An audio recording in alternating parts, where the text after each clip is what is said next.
तुर्की ने ईरान के रास्ते मुल्क में दाखिल होने वाले अफगान तारकीन वतन को रोकने के लिए कंक्रीट की एक दीवार की तामीर शुरू की है। मशरकी सूबे वान में तामीर की जाने वाली कंक्रीट की दीवार 40 मील तवील होगी।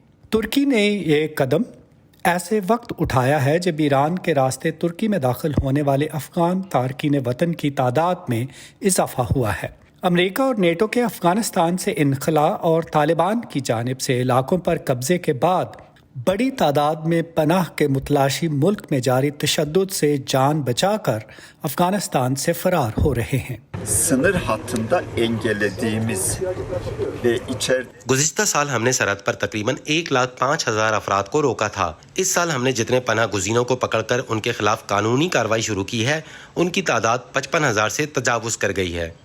अफगान शहरी बरसों से ईरान के रास्ते तुर्की में दाखिल हो रहे हैं। इनमें से बहुत से यूरोप जाने के लिए तुर्की पहुंचते हैं, लेकिन इस बरस सरहद पर हिरासतों की बड़ी तादाद ने पनाह गुज़ीनों की बड़ी तादाद में आमद के बारे में तशवीश को जन्म दिया है। हुक्काम ने बताया है कि तुर्की के कोस्ट गार्ड्स ने 200 अफगान तारकीन वतन से भरी एक कश्ती को कब्जे में लिया है।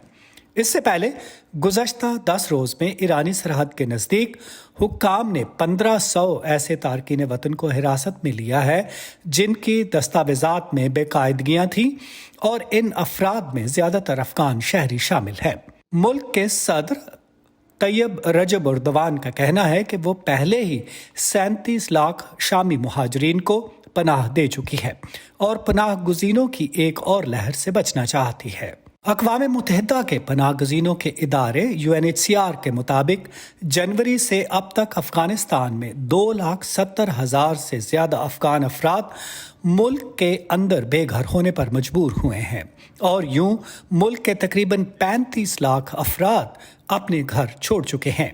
नदीम याकूब, वॉइस ऑफ अमेरिका।